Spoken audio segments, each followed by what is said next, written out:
Minister, this is a very targeted CGT tax in terms of it's going to health, and we know that our health system it's not targeted, Jenny May. Look, I'm sorry, I'm going to have to rebut what Kieran's saying. He either doesn't understand the policy or he's misleading people, because he's saying it won't affect business. Well, let's go back to my corner dairy example. If you've worked on your dairy your whole life and you got that? So you were born, you came out of your mother, and you were behind the counter selling cigarettes. Worked on your dairy your whole life. Like this is the second-hand Corolla. You don't you can make a case without sounding like an absolute moron, because there's no one who's worked on the dairy their whole life. You know, you don't have to go that far. Why is being a dairy owner now the de facto, like the hard-working New Zealander that owns a dairy? It's fucked. This is stupid. Yeah, 100%. And I don't know. And this came out yesterday. I think it was Luxon who said dairy owner. So obviously this has been brainstormed. Workshopped around the 9th floor, and they're going with dairy owner. Well, let's go back to my corner dairy example. If you've worked on your dairy your whole life and you own the property that the dairy's in, and then at the end of your life you decide to retire and sell the dairy. So this is what she's now saying. You've worked on it your whole life. So let's stop being silly. Okay. So your first job, you're 20 and you work in there until you're 70, and then you want to sell that building. Like no one in New Zealand has ever done, not once ever. But let's stick with that example right now.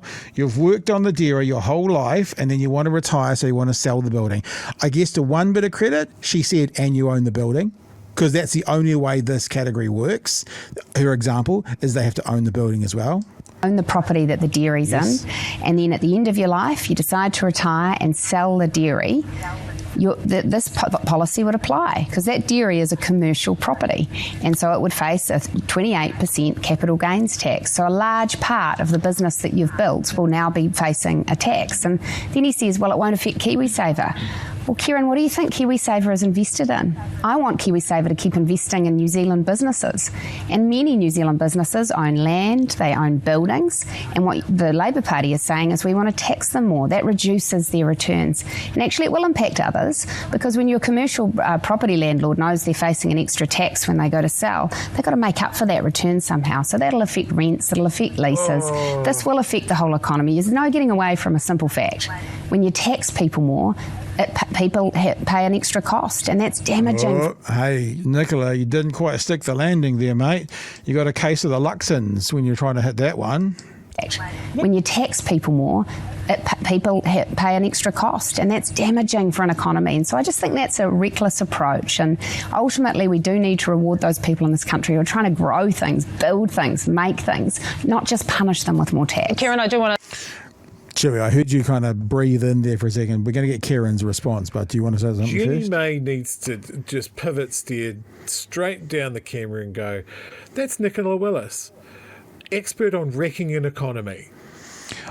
I know they can't. I don't know why they can't do this, but I mean, I'm not even suggesting I would ever do this kind of job, like I'm skilled enough to do it, whatever. But sitting there and not going, just point of order, Minister, what are you talking about? Any person out there working their whole life on a dairy, and then at the end of their life, they want it. Who are you talking about?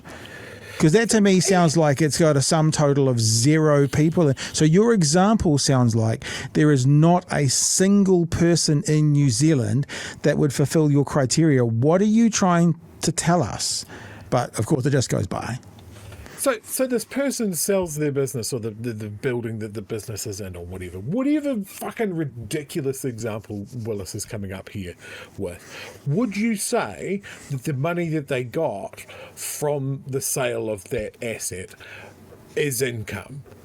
Yeah, it's income. Cool. So it should have an income tax. One more thing. Why? Yes, sir.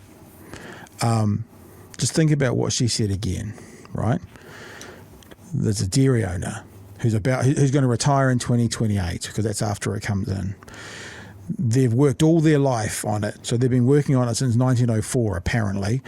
And and then they're going to pay income. They're going to pay tax on it. So that means they bought the property for $20,000 in the 1970s, and they're now selling it for. Nickel. And they're now selling it for $1.8 million, and they're selling it a year after the capital gains tax comes in. So they're paying $10,000, $15,000, $20,000 back in tax. Because if they've worked on it all their life, that means they've been doing it for at least 50 years. So they bought it in the 70s. Unless, of course, Nicola Willis is talking about in 50 years from now. Now, that's a Winston Petersism, where he starts talking about the attack on the elderly being a change in the retirement age in 40 years from now. Because it's not an attack on the elderly, it's an attack on 20-year-olds, because they're going to be the ones retiring in 40 years from now. So she's either saying it's someone who bought a dairy in the 1970s and for some reason is still there today and is about to sell their $20,000 investment for $2 million and paid $20,000 in tax. I guess it's not worth doing. Or she's talking about someone in 50 years from now when National's going to be back before that. You guys can fix it all. What's the problem? I don't know. Should we just get Kieran's last response? Can Kieran just fix it, please? Okay, Kieran, fix it, please. Move on, but I'll just give you the last word on that one. Yeah, well, fair enough. I mean, I've just been accused of misleading, which is nonsense. Yet another distraction. The finance minister hasn't mentioned GP visits once. And I'll put this scenario to you. People that are going to the doctor that are paying money that they can't afford, and in some places in the country it's up to $100 to visit their GP.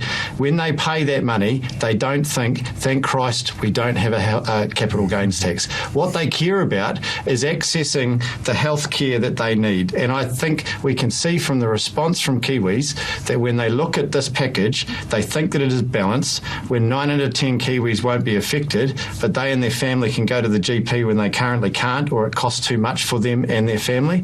It's a fair package.